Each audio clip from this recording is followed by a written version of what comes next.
बड़ा अच्छा एक्सप्लेन किया। जानते हो कैसे थे ओशन अफलन, प्रेम के अवतार कैसे थे?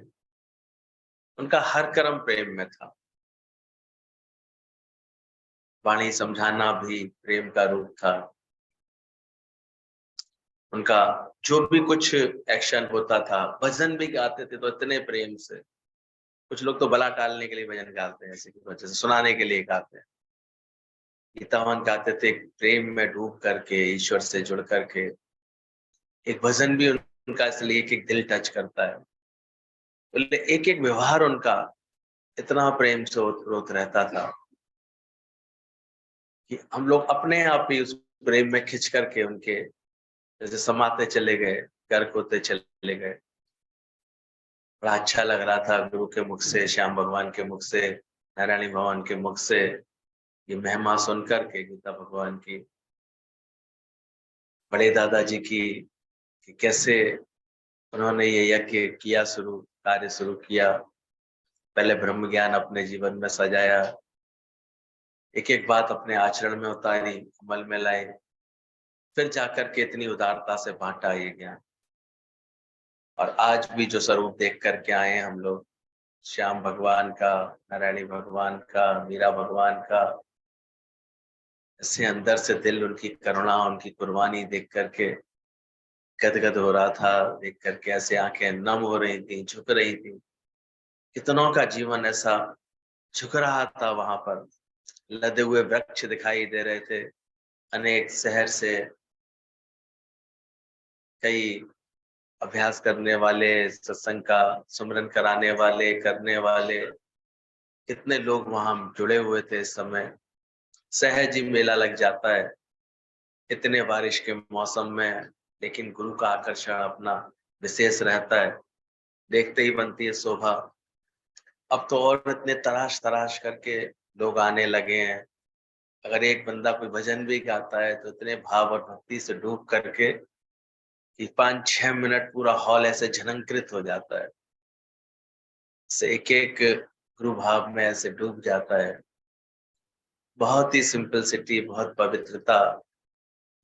कभी जाके दर्शन करो तो अंदर में तुम लोग समझो ये सब वहां की शोभा नहीं है। ये दुनिया भी गुरुओं की शोभा होती है, फूल लगा देना, ये लगा देना। वहां इतना साफ, केवल एक वाइट चादर, इसके अलावा कुछ नहीं था। एक ओम था बस उसके ऊपर। समझो, पकड़ो, गुरु के आदर्श को कैच करो।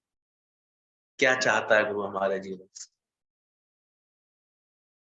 अच्छा है किसी ने बड़े उमंग से ये सजावट की है, सजी हुई चीज तो सुंदर लगती ही है, लेकिन क्या ना हो जब वो गुरु के गुणों से तुम्हारा जीवन सज जाए, वो आचरण हमारे जीवन में आ जाए। गुरु हमको भी देखे कि हम एक एक 100-100 को प्यार करते हुए दिखाई दें, उनको ज्ञान की समझ देते दिखाई दें, तब तो गुरु को अच्छा लगेगा। एक को लाख से लड़ाओ। सुंदर पैटर्न डाला है तो हम भी अपने जीवन में एक पैटर्न डाल करके चलें। एक लगे दुनिया में कहीं खड़े हो जाएं। ये अच्छी बात लग रही थी उनकी कि एक चींटी में भी इतना गुण होता है कि अपने पीछे ऐसी खुशबू छोड़ते हुए चलती है कि बाकी चींटियां लाइन लगा करके चलती है उसके पीछे। इतनी उसमें एक आकर्षण होता है, ऐसा कोई केमिकल छोड़ती है वो कि अगर उसको एक को अगर गुड़ की भेली मिली होती है ना, गुड़ कोई छोटा सा भी मिठाई का पीस, तो देखोगे थोड़ी देर बाद एक लाइन लग जाती है उसको खाने वाले की। वो इतना प्रेम से बांटती है और बड़ा, फिर लौटती है तो लौटती वाली दूसरे से प्यार से मिलती हुई चलती चली जाती है। और यहाँ तक उनके अंदर में एक प्रकृति होती है, अगर आगे वाली चींटी को लगता है कि खतरा है कोई, तो एक ऐसा सिग्नल छोड़ देती है कि बाकी सब वहीं से मुड़ने लगती है कट कट करके। कितना एकता, कितना प्यार छोटे से नन्हे से जीव के अंदर परमात्मा ने डाला है। बड़ा अच्छा इसका लिंक किया। लेकिन हम ऐसे नहीं बन सकते? क्या हमारे मुख में इतनी गुरु की महिमा है? ऐसा हमारे से खुशबू निकल रही है गुरु की, जो वो एक एक को खुशबू जैसे मिले हमसे, एक एक गुरु के लिए इतने आकर्षित हो जाएं, ज्ञान के लिए इतने आकर्षित हो जाएं। किससे होंगे? बाहर का तो ये जो भी कुछ हम करेंगे मेला सब, ये कितने देर का रहेगा, लेकिन जो एक एक के जीवन में ये खुशबू बसेगी, ऐसी आत्मीयता आ जाएगी उसके व्यवहार में, उसके जीवन में ऐसा संकल्प आ जाएगा। कितने जोश में हम भी देख रहे थे। एज तो खैर कोई नंबर है केवल उनके लिए तो, लेकिन आज तक कितने जोश में वो ये कार्य करने में। शाम को भी दादाजी डेली आकर के मिले हैं हम लोगों से, सुबह भी डेली समय से पहुंच करके मिले हैं। इतना प्यार देने का भाव, इससे एक एक भक्त को याद करता है गुरु, एक एक की याद रखता है। एक एक के लिए उनको लग रहा था कोई भी भाव है किसी के अंदर तो बोल के जाए, बता के जाए, कोई भी अधूरा होकर के नहीं जाए, पूरा होकर के जाए, सब अपने अंदर की पूर्णता को पा करके जाए। और फिर डॉक्टर तो डॉक्टर, नर्सिंग भी इतनी कमाल की है, चाहे वो मीरा भगवान हो, चाहे वो माया जी हो, या अनेक वही रूप हैं, बॉम्बे के भी अनेक रूप हैं जो कार्य में लगे हुए हैं। बाकी शहर शहर के गोपी दीदी भी प्रकट थी, और भोपाल के भी प्रेमी लोग प्रकट थे, कानपुर से भी प्रेमी लोग प्रकट थे, सूरत जो है, ज्वालापुर, जांच, कहाँ कहाँ से इतने लोग जो इस कार्य को 10 मिनट भी किसी के पास बैठ लो तो ऐसी गुरु की खुशबू मिलती थी उसके अंदर से, पता नहीं कितना इन्होंने अपने अंदर भर लिया। और तो हम ये संकल्प करें कि ऐसा अंदर से हम गुरु गुरु बोल मन, गुरु गुरु बोल, गुरु ने दिया है ब्रह्म ज्ञान हमको, गुरु मिलता है तो यही कृपा बरसाता है। गुरु की कृपा तो है जो ये ज्ञान मिल जाता है, फिर गुरु ज्ञान की कृपा देता है, या तब ज्ञान हमको मिलता है, उसके बाद समझ मिलती है कि कैसे किले के अंदर रहना सीख लें, कैसे हमारा खान पान का संयम हो जाए, रहन सहन का संयम हो जाए, कैसे हम तत्पर हो जाएं जो अपने पांचों विकारों को कस के जीतते जाएं, हटाते जाएं, और धन्य करें अपने जीवन को। ऐसे गुरु कृपा, स्वयं की कृपा, अपनी कृपा और ज्ञान की, ब्रह्म ज्ञान की कृपा, ये जो गुरु से ब्रह्म ज्ञान मिल रहा है ना, ये अपने आप में कृपा बरसाता है। अभी लगता है ब्रह्म ज्ञानी गुरु की शरण में आकर के दृश्य और अदृश्य दोनों ही फल मिल जाते, उससे अपने शिष्यों को माला माल कर देता है। बहुत अच्छा भेद करके बता रहे थे, अनुयायी होते हैं और कुछ शिष्य होते हैं। कहने के तो अनुयायी और शिष्य एक सा मतलब समझ में आता है, पर जब गहराई से विचार सुना उनका तो समझ में आई बात, दोनों में बड़ा गहरा अंतर होता है। अनुयायी तो लाखों बन जाते हैं। आजकल देखो गुरुओं के पीछे कितनी भीड़, फॉलोअर्स फॉलोअर्स, थोड़ा थोड़ा और आगे आ जाओ, इतने फॉलोअर्स बन जाते हैं, इतने लोग ऐसे बन जाते हैं फॉलो करने वाले, उनके पीछे चलने वाले। आजकल तो सोशल मीडिया ने में एकदम से भीड़ सी लगा दी है, बस देखा देखी, सुना सुनी। मगर कुछ मिला है तुम्हें गुरु से? मिला कुछ नहीं, पहचानते हैं नहीं गुरु को, ना गुरु को पहचाने। बस गुरु को भी मतलब इसी बात से फॉलोअर कितने हैं, भीड़ कितनी है, कितने हैं बस जो हमसे जुड़े हुए हैं। आजकल तो कमाई का साधन बन गया यूट्यूब और ये सब, जितने फॉलोअर्स होंगे उतनी उनकी चुपचाप चुपचाप इनकम और आती रहती। तो ध्यान उनका किसी के जीवन बनाने पे होगा, फॉलोअर्स बनाने में होगा कि कितने लोग फॉलो कर लें। भीड़ तंत्र है, भीड़ तो बहुत है दुनिया में। हमको भी कह रहे थे क्या, हमने क्या करेंगे पूरा हमारा तो रोज गुरु पूर्णिमा है, रोज आओ, जिसको जब भाव आ जाए तब आ जाओ। गुरु पूर्ण तो रोज बैठा है, उसकी वाणी में खुद ऐसी पूर्णता है। बाकी तो समय समय पर अभी साकार में गुरु बैठे हैं हमारे, अनेक रूप हैं जो ये कार्य कर रहे हैं। तुम्हारी श्रद्धा, तुम्हारी भक्ति उससे जरूर तुमको फल दिलवाती रहेगी, तुम्हारा प्रेम जरूर तुम्हारे जीवन को अच्छा करता रहेगा। बाकी सजाना पड़ेगा अपना जीवन, मन मंदिर में गुरु ज्ञान हर वक्त जलाना पड़ता है। तो देखना, ध्यान रखना अच्छे से।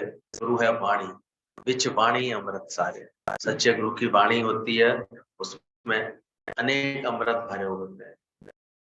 जब वाणी को हम उसको ऐसे भजते हैं, ऐसे पकड़ते हैं, कैच करते हैं वाणी, तो प्रत्यक्ष गुरु निस्तार है। फिर गुरु हमको वास्तव में हमारी तारणा कर देता है, हमको ऐसे तार देता है।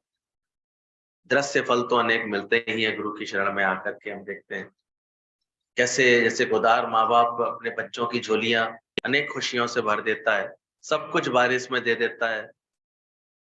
आज जो आनंद शांति कुछ खुशी गुरु के पास होती है, हम देखते हैं वैसे ही प्रारब्ध कितनी सजा दी है सबकी। अभी सबको उसके कर्म इतने सुंदर हो जाते हैं, भाव इतने सुंदर हो जाते हैं, वो बढ़ चढ़ कर के उसकी प्रारब्ध उसको मिलती रहती है दुनिया में, अच्छी से अच्छी प्रारब्ध मिलती रहती है। प्रत्यक्ष फल भी देखते हैं और अदृश्य फल भी गुरु की कृपा से मिलते हैं, मुक्ति रूपी, आनंद रूपी, शांति रूपी। दादाजी बता रहे थे, किसी ने पूछा कि आपके पास ये लोग आते हैं, ये सब इतना प्रेम दिखा कर रहे हैं, उनको आखिर मिलता क्या है? वॉक कर रहे थे दादाजी, तो एक बाहर का पर्सन था, एनआरआई था, तो बड़ा रोज देखता था, ये इनके पास बड़ी ऐसे महफिल से जमती है, लोग बैठते हैं। बोले आखिर आप देते क्या है यहाँ पर, क्या देते हैं? दादाजी ने बड़े प्रेम से बोला, इनको पीस ऑफ माइंड मिलती है। तो वो इम्पॉसिबल, पीस ऑफ माइंड तो बड़ी इम्पॉसिबल है, मिल ही नहीं सकती किसी को, आप ये कैसे दे देते हैं इन लोगों को, कैसे मिलते हैं? इतने अच्छे से बता रहे थे दादाजी। मैंने कहा सच में हम लोगों को एहसास ही नहीं हुआ कि लोगों के लिए मन की शांति कितनी कीमती है, मिलती नहीं है, और हम लोगों को कब से मिली पड़ी है। कितना भर भर के गुरु दे देता है, जो कितने अगर लिखे जाए गुरु के वचन तो इतने शास्त्र बन जाएंगे, इतनी महिमा हो जाएगी। कितने रूपों से मिलता रहा है, और आज तक वो अपना प्यार बांट ही रहे हैं, मौका लगा के, कभी अपने पास बुलाकर, फिर अपना प्रभाव दे करके, प्यार दे करके, फिर सबको ऐसे। तो हम देखते हैं कुछ प्रकृति भी ऐसे सुलभ हो गई है कि दूरी भी कुछ नहीं लग रही थी। कल 11 बजे तक बॉम्बे में थे, तो 1:30 तक, 2 बजे तक आगरा आ गए, 3 बजे तक आकर के रेस्ट भी कर लिया, फिर शाम को 5:30, 4, 4:30, 5 बजे से सत्संग भी आगरा में सब प्रेमियों से मिल ली। तो कम से कम आज थोड़ा प्रेशर यहाँ पर रिलैक्स है। नहीं तो इतने सारे आगरा से कूद पड़ते, दिक्कत हो जाती है। हमने कहा हम आ ही रहे हैं तुम्हारे पास ही, पहले आ रहे हैं, चिंता नहीं, तो उतरेंगे ही आगरा तो अच्छा हो।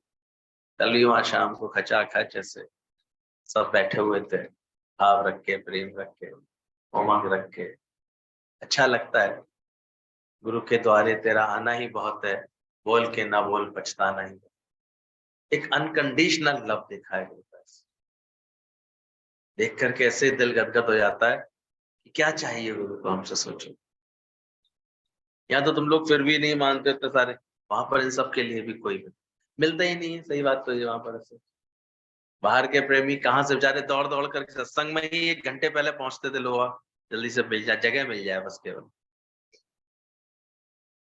वहाँ इन सब की जरूरत नहीं है। आगे इन सब चीजों को डिस्करेज करो, क्या करेंगे? वो लोगों को क्या उनके फैमिली से अलग करके ले आते हो? हम तुम्हें तोड़ करके अलग करें, भगवान को समर्पित करें, तो एक नहीं तैयार होता। इतनी गुरु प्रेरणा देता है, भाई अब तो अलग हो जाओ, इतना कष्ट सह लिया, इतना मैं मेरे से दुख सह लिया, अभी तक मार खा रहे हो, अलग हो जाओ थोड़ा सा। नहीं, 100 जूते खाए, तमाशा घुस के देखेंगे। एक फूल हमें यही सिखा रहा है, देखा जाए तो। मैं भी तुम्हारे हाथ की शोभा कब बना, जब मैं अपने परिवार से अलग, मैं मेरे की फीलिंग से अलग हूँ।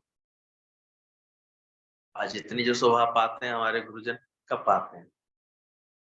जब ऐसा उन्होंने अपना जीवन गढ़ा, इतने कार्य में लगाया, कब से अब तक इसी कार्य में लगाए हुए हैं, अपना कोई मैं मेरे का घेरा नहीं बनने दिया किसी तरह का।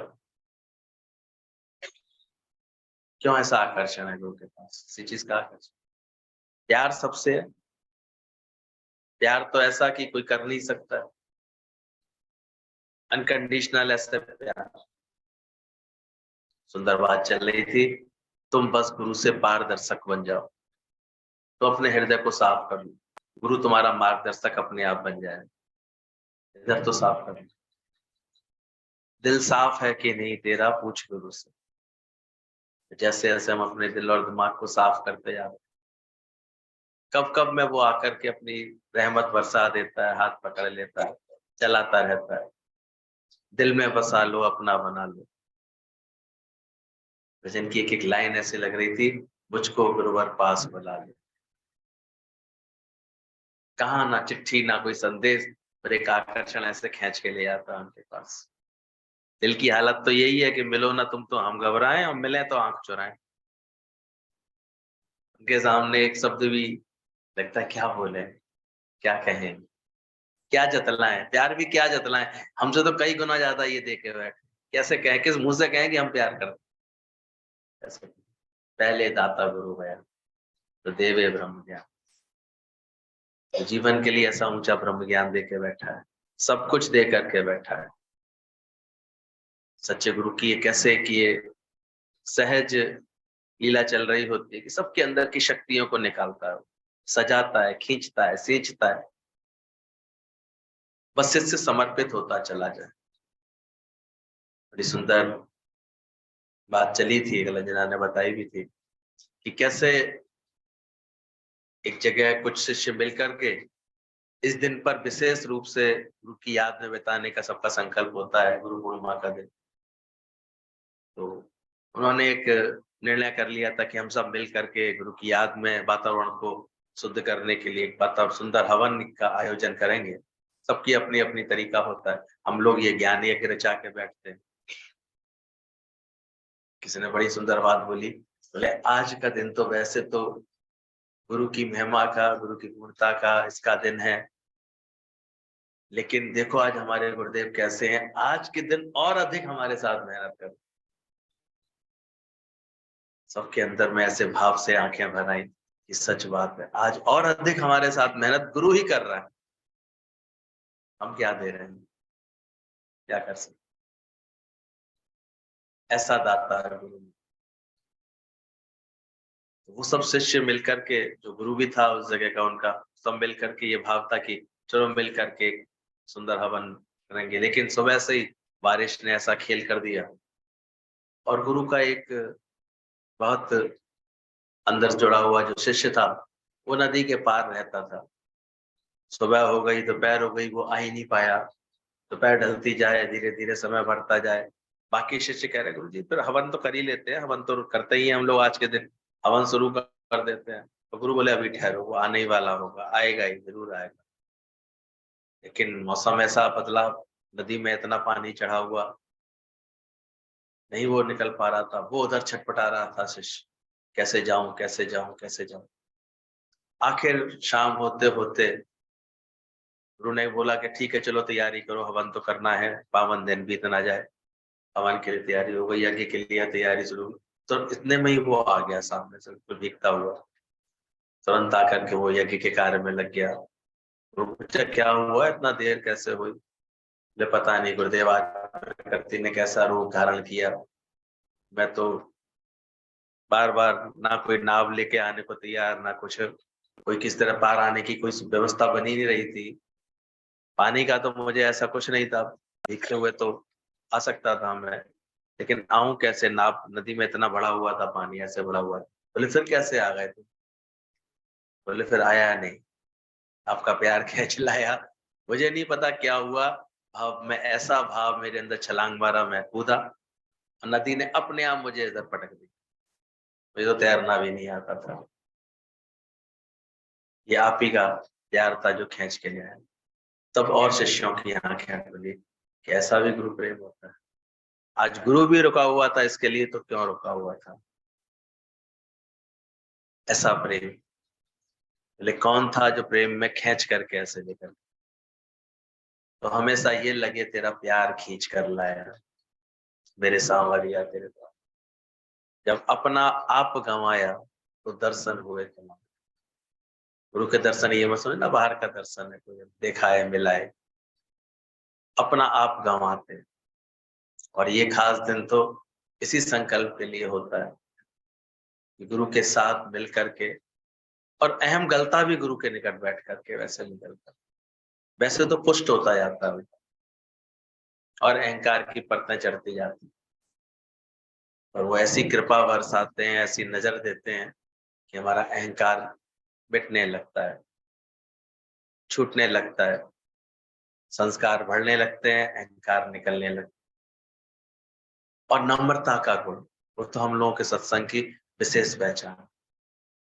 हसद, साड़, ईर्षा, विषाद, नारायण भगवान बड़े प्यार से कह रहे थे, ये सत्संग इतने कमाल का है हमारे गुरु का, एसिडिटी मिटाता है, वैसिडिटी मिटाता है, सब मिटाता है। नहीं तो एक तो खान पान रहन सहन भी हम लोगों का अच्छा हो जाता है, तो एसिडिटी भी, तो गड़बड़ियां होती है स्वास्थ्य संबंधी, वो भी ठीक होने लगती है। और एक वैसिडिटी और होती है सबके अंदर, एक ईर्ष्या, जलन, सड़न, वो आगे क्यों हो रहा है, वैसे क्यों हो रहा है। बहुत से लोग इसमें ही अपना समय वेस्ट करते रहते हैं, भूल जाते हैं कि गुरु के दर पर आए हैं तो अपने उद्धार के लिए आए। उसको ज्यादा पूछा, उसको कम पूछा, वो ज्यादा कैसे हुआ, पीछे कैसे हुआ। इसी में एक घर परिवार में भी जो करते थे वही स्वभाव संस्कार फिर गुरु के आगे ही बहुत दिनों तक चलते रहते। जब सच्चा ज्ञान मिलता है तो फील करो कैसी सब मिट गई है कि नहीं बात। बिसर गई सब तात पराई, जब से साध संगत मोहे भाई। तो ये मिटा देता है गुरु सच्चा। और इतने हल्के सब, इतने सब प्यार में ऐसे झूमने लगते हैं। बड़ी सुंदर एक जोक वाली बात बताई नारायण भगवान ने। पूरे दुनिया में एक 5 साल का बच्चा जब माँ के पास आता है और कहता है आई लव यू माँ, माँ भी कहती है आई लव यू टू। वो प्यार होता है उन दोनों का आपस में। लेकिन जब वो 20 साल का हो जाता है फिर आके कहता है आई लव यू मम, कहती है बहन नहीं दिखाई दे रही है, बैठी हुई है, इसकी शादी की चिंता नहीं है, कुछ कर नहीं सकता है। तो 30 साल का होता है तब आके कहता है आई लव यू मम। तो कहती है मना किया था ना शादी मत करना, तब तक उसके संबंध उसकी बहू आने के कारण ऐसे आपस में बिगड़ने लगते हैं। आगे वो उसको कहती है देख कितने कर्म कलेश हो गए हैं। जब वो 40 साल का होता है आके कहता है माँ आई लव यू, तो कहती खबरदार मैं कहीं साइन वाइन नहीं करूंगी। अब प्यार यहाँ तक पहुंच जाता है। फिर 60 साल की उम्र का जब वो व्यक्ति हो जाता है फिर बोलता है आई लव यू मॉम। तो फिर वो सच्चा प्यार बनता है, तो क्योंकि तब तक माँ ऊपर जा चुकी होती है। विचार करना कि हमारा प्यार गुरु के संग कौन सा वाला है, 5 साल और 60 साल वाला है या बीच वाला है, कौन सा। कोई कारण तो नहीं है, कोई चाह तो नहीं है, शर्त तो नहीं है प्यार में हमारा, कोई कामना तो नहीं। सल ऐसा प्यार हो। इसलिए उन्हीं के प्यार से नंबर हुए हैं जो पहले दिन के प्यार को अंत तक गुरु से अपना बनाए रखते हैं। उनका प्यार कभी भी कम नहीं होता है, कभी भी नहीं। ऐसे किसी बात से भी नहीं तो ठूठ लगे और शायरी बगे। ऐसा प्यार तो नहीं हम कर रहे अभी तक गुरु से कि मान इज्जत मिल रही है तो प्यार है, वैसे कोई प्यार नहीं। बात बना रहे हैं गुरु के पास आकर के, बात में दिखावे का क्या करना, गुरु को क्या जरूरत। तुम्हारा ही जीवन बनता है अगर हम गुरु से सच्चे प्यार में रहते हैं, सही समझ में रहते हैं, तुमको ही आनंद मिलता है।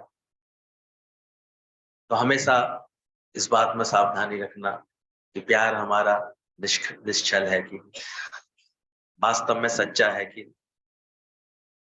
इसीलिए बोला गया सच्चे दिल पर साहेब राजी होता है। तो ये गुरु की बड़ी कृपा होती है, उसके मिलने से हमारे जीवन में ऐसा एक परिवर्तन आ जाता है ऑटोमेटिक हमारा जीवन। उस दिन मम्मी बता रही थी, बोला क्या आखिर गुरु के मिलने के बाद क्या परिवर्तन आना चाहिए। बोले हम गिलास से झील में बदल जाते हैं। बोले क्या मतलब। बोला एक गिलास पानी में 2-3 चम्मच नमक के मिलाओ, फिर इसे पी के दिखाओ। बोला अरे कैसे पी सकते हैं, तो बड़ा नमकीन हो गया है पानी, कोई घूंट भी नहीं पी सकते।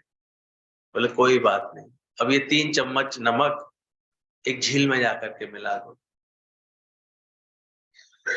फिर बताओ क्या उसका पानी पी सकते हो। बोले उसका तो पी सकते हैं, कोई फर्क ही नहीं पड़े। तो बोले बस यही अंतर होता है गुरु मिलने का। तुम गिलास से क्या बन जाते हो, तुम्हारी हद किसमें बदल जाती है, बेहद में। विशालता आती है मन के अंदर, भाव विशाल होते जाते, प्रेम विशाल होता है। तो जो हद में थे, तकलीफ पा रहे थे, तकलीफ में रह रहे थे, अब बेहद में आकर के सबका प्यार पाते हैं। और दादाजी ने तो ऐसा एक आशीर्वाद सा दे दिया है, यहाँ तक बोल दिया, भले ज्ञान जानो या ना जानो, लेकिन जिसका मंत्र मन सदैव प्रसन्न रहता है, प्रसन्न चित्त व्यक्ति को भगवान ने वादा किया है, मैं शीघ्र मिलता हूँ। मैं जैसे उसको मिला ही पड़ा उसके साथ में। तो देखना, ये हमारा स्वभाव ऐसा होता है कि हमेशा मैं अपने चित्त को प्रसन्नता से भरा हुआ पाता हूँ, आनंद से भरा हुआ पाता हूँ। कभी भी कोई एसिडिटी वैसिडिटी तो नहीं होती इसके अंदर, कुछ और भाव तो नहीं बदलते। सही मर्यादा से चलता हूँ गुरु के हमेशा। कैसे तुमको प्यार हो, तुम्हारे मन के अंदर भाव देखो, किस किस तरह के भाव आ जाते हैं, कैसे कैसे ख्याल आ जाते हैं। पूछा अचानक ही कि बोले गीता भगवान नचाने की, हम लोग बैठे हुए थे, प्रश्न पूछा, बात चलती है कि कभी गुरु को शराब के गुत्ते पर बैठा देखो और हाथ में गिलास लिए बैठे पकड़े देखो, तुम क्या विचार करोगे, तुम्हारे अंदर क्या ख्याल आएगा। कोई आकर के बोले हमने तुम्हारे गुरु को देखा है, तुम क्या उसको जवाब दो। सभी ने अपना अपना जवाब बोला। सभी को जो लगा नहीं गुरु ले ही नहीं सकता है, नहीं ये झूठी खबर है, ये अफवाह है, ये ऐसे है, सबके अपने अपने मत थे, जैसे भाव थे वैसे बोले। किसी ने बोला जरूर मेरा गुरु गया होगा, शराब के कुत्ते पे बैठा होगा, जरूर उसके हाथ में गिलास होगा, पर वो प्रेम दे करके किसी की शराब छुड़ा रहा होगा। ऐसा तुम्हारा विश्वास है, इतनी तुम्हारे अंदर से भाव है। बोला गुरु में धारू ही सका, गुरु में इतना भाव हो। और भांडा भाव जिसका होता है वो अमृत चखता है अपने आप। किसी भी कोने बैठा, ऐसा नहीं समझना गुरु की निगाह नहीं होती है, किक पर निगाह होती है। वो दिल का तार इससे जुड़ा होता है उस अंदर से। केवल दादू ने एक बार अपने एक शिष्य को बोल दिया था, दादू खेती करते थे, बोले देखो तेज बारिश हो रही है, जाओ जाकर के देख कर के आओ, पानी तो खेत में नहीं घुस रहा, मेड़ तो नहीं कोई टूट गई, ढीली तो नहीं हो गई। खेती करते तो मेड़ बनाते हैं, उससे पानी फिर रुकता है। तो शिष्य गया तो वास्तव में एक जगह मेड़ बहुत ढीली थी, पानी तेजी से अंदर जा रहा था। बहुत कोशिश की उसने बनाने की, बहुत कोशिश की। कहते हैं जब उसने कोई उपाय नहीं देखा, पानी इतना तेज था, मेड़ रुक ही नहीं रही थी, तो वो खुद उस स्थान पर लेट गया और पानी को खेत में जाने से उसने बचाया। समय बीत गया, शाम हो गई थी, रात गिरने लगी। अचानक गुरु ने पूछा अरे वो फलाना नहीं दिखाई दे रहा। बोले गुरु जी आपने वो खेत की सेवा में भेजा ना, तब से वो आया ही नहीं। और वो अचानक ही, और वो ठंडे पानी में, रात आधी हो रही थी, लेटे लेटे उसका शरीर इतना अकड़ गया था, ठंड में ऐसे बिल्कुल पत्थर जैसा होता जा रहा था। लेकिन गुरु आ गया, गुरु का कार्य इतना उसमें, वो अंदर से मन लीन था। कहते अब गुरु को एकदम से ख्याल आया, वो दौड़ा गुरु और जा करके उसको देखा तो पानी रोक करके ऐसे लेटा हुआ था। गुरु ने स्पर्श दिया, शक्ति दी, इसको चेतना आई लौट करके। बोला ये तुमने क्यों किया ऐसा। बोले गुरु जी ये मेड़ रुक ही नहीं रही थी, तो और कोई उपाय मुझे दिख नहीं रहा था, फसल का नुकसान होता। तब कहते हैं गुरु ने अपनी कृपा का हाथ उसके ऊपर रख करके कहा जैसे तू वचन पालन करता है, अपनी लगन से तू चलता है, तो किस पर रीझता है गुरु, सोचा करो, कैसे रीझ सकता है। चाहते तो है गुरु रीझे हमारे। और यहाँ पर गुरु क्या चाहता है, अपना जीवन तो बना कर, जीवन तो अच्छा करके। हैरानी लगती है कि ये किले किले में भी नहीं रह पाते। अरे जहाँ रह रहे हो क्या तुमको कि किला नहीं बनाना चाहिए अपने लिए, सत्संग का किला है, रोज सत्संग है।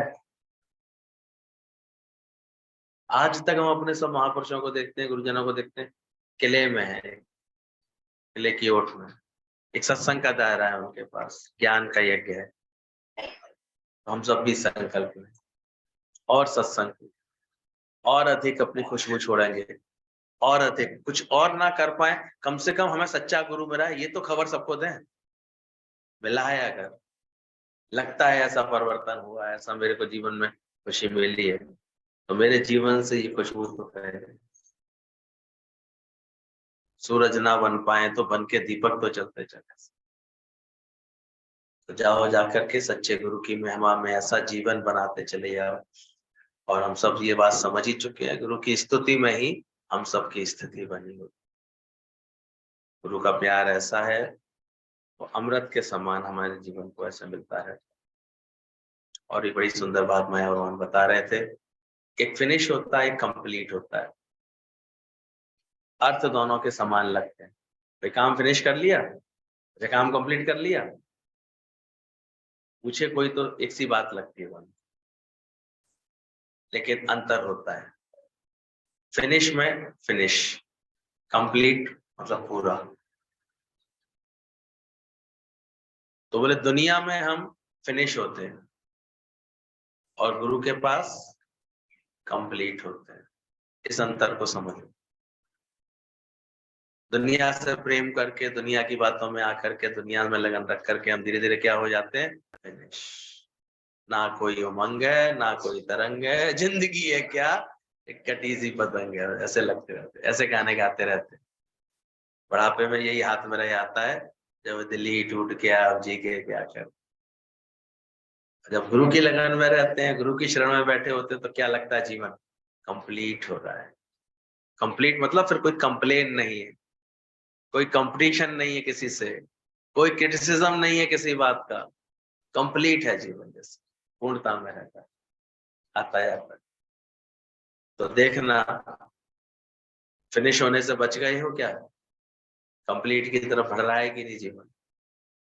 गुरु मिलने के बाद ऐसी कंप्लीटमेंट, कमिटमेंट, ऐसा ऐसा भाव जाग रहा है, पूर्ण माई रहना साधु, पूर्ण माई रहना, यही गुरु का कहना, यही मेरे दादा का कहना। कैसी नूरानी नजर थी, और हम देख रहे थे आपने कितने भाव से वो माला दी थी। और हमने तो ऐसे ही अंजना के पर्स में रखवा दी थी। अंजना कोई मौका मिले तो देखना, पहले ही दिन 1 तारीख के सत्संग में शाम को हम लोग ऐसे सत्संग करके हम तो अच्छे से नीचे उतर आए थे भाई, क्योंकि दादाजी आगे आ रहे थे, आगे नीचे उतर आए थे, प्रसाद वरसाद को सेट कर रहे थे, बांटने के लिए सब चल रहा था। अचानक देखा दादाजी बिल्कुल पास में, किसी एक प्रेमी था, दादाजी आज हम बर्थडे का केक लाए हैं, दादाजी के चलो यही काट लेते। हाँ हम देख रहे थे, इतना ही बड़ा लगभग एक हॉल था, चौड़ाई शायद ऐसे थोड़ी कमी थी मेरे ख्याल से, लेकिन उसमें इतने लोग बाहर के लोग समाये हुए थे, जो बाहर के लोग थे सारे। सुबह शाम सत्संग था, एसी हॉल था ऐसे बड़ा। और लेकिन दोनों एक नीचे का तल और एक फर्स्ट फ्लोर जिस पर सत्संग होता था, दोनों खचाखच भरे आते। और फिर साइड में पानी की झमझम झमझम आवाज आती थी। कोई पानी भी पड़ रहा था, मौसम तो घूमेगा ऐसा, लेकिन फिर भी आने वालों के इतने थैंक्स, इतना गुरु का आकर्षण और प्रेम दिखाई देता था, इतने अच्छे से सब लोग ऐसे। बाकी फिर बॉम्बे वालों की कुर्बानी होती थी, वो सब नीचे बैठते थे, भले प्रत्यक्ष बोले हम लोग तो रोज दर्शन करते दादाजी के, आप लोग खास आए हो, आप लोग सब ऊपर बैठो। वो लोग सब ऊपर थे, वो लोग नीचे बैठते थे। कैसे ख्याल रखा जाता था हर बात का। फिर दादाजी उनके पास जब नीचे आके बैठ गए, तभी अचानक मौका मिल गया, अंजना ने निकाला तुरंत, भाव अर्पण कर दिया आपके, प्रेम से पहुंच गई इस जगह, जिस जगह जाना था, तो संकल्प था वो पहुंच गया, पूरा हो गया। तो लगता है कैसे घट में लहर भी कैसे उत्पन्न कर गया। किसी सच्चे गुरु की ये बहुत बड़ी परेशानी होती है, वो कैसे कैसे हमारे भावों को पूरा करता है, गाइड भी करता है हमको, संस्कारी भी करता है, इसकी निर्मूलता भी बताता है, इन सब बातों में नहीं, लेकिन फिर भी हमारे भावों को वो कैसे पूरा करता है। बहुत देख करके लग रहा था, तुझे हाथों से देते नहीं देखा, पर झोलियां भरी ले। बस हम भी ऐसे वचनों पर चलते चलें, ये नियम बनाए रखें अपने जीवन में, प्रेम में डूबे रहें गुरु के हमेशा ऐसे। बाकी तो जितना साथ मिल जाए साकार सदगुरु का, जितना दर्शन मिल जाए, जितनी उसकी रूहानी नजर पड़ जाए हमारे ऊपर, उसी में कल्याण छुपा होता है। बार बार नाम नाम उसका रटने का मन करता है, श्याम श्याम कहने का मन करता रहता है। कैसा अद्भुत ये प्यार लग रहा था, कैसे सुंदर बात है। ब्रह्मा ने जन्म दिया पर अमरता नहीं दी, विष्णु ने पालना की पर तृप्ति नहीं दी, शिव ने संहार किया, देह से संहार हुआ, पर वो भी अभिमान नहीं मिटा पाए। पर गुरुर ब्रह्मा गुरुर विष्णु गुरुर्देवो महेश्वरा, जब गुरु मिल जाता है जीवन में तो ये तीनों कार्य हमारे बड़े सुंदर तरीके से पूरे कर देता है। वो हमको अजरता अमरता का ज्ञान दे देता है। हम भी अंदर से निश्चय में आ जाते हैं, मैं ना मरवो संसार, one day this body will leave me, I will remain, मैं रहूंगा। इस निश्चय में आ जाते हैं, समझ में आ जाते हैं। तो ब्रह्मा ने तो अमरता नहीं दे पाई, लेकिन गुरु अमरता देता है। एक जीवन में कंटेनमेंट आ जाता है, तृप्ति। अच्छा लग रहा था। ये गोपी दीदी सत्संग कर रही थी थोड़ा सा, तो उनकी मुख से जब बोल रही थी कि यार मेरे को दादा ने ऐसी मन की शांति दे दी है, तो ऐसे शब्द ऐसे अंदर तक छू रहे थे। उनके दिल लग रहा था जीवन में सच में। कोई बाहर से कोई जरूरी नहीं है, सबको अपनी अपनी प्रारब्ध अपने अपने हिसाब से मिल रही होती है, लेकिन एक मन की तृप्ति, मन की शांति कितनी अधिक गुरु से मिल जाती है कि मन अब कहीं जाता ही नहीं, कुछ और मांग में रहता ही नहीं। सुबह शाम ज्ञान की लगन, सत्संग की लगन में आगे बढ़ता है। तो ये तृप्ति विष्णु भी नहीं दे सके किसी को, जो गुरु के दर आकर गुरु के साथ बैठ करके मिल जाती है। और सच में देह का तो नाश शंकर कर देते हैं, पर हमारे समस्त अभिमान का नाश ये गुरु ही कर सकता है। तो गुरु मिलता है, तृप्ति दे देता है, अमरता दे देता है और अहंकार का नाश कर देता है। ऐसे गुरु पर बल्ले बल्ले चाहिए, बलिहारी होते गए। दादा भगवान की क्या बता रहे हैं? क्या सोच रहे हैं?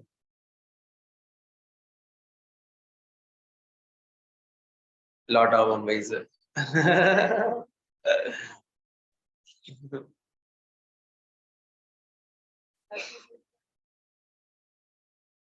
गुरु पूर्ण मिला है, रोज है।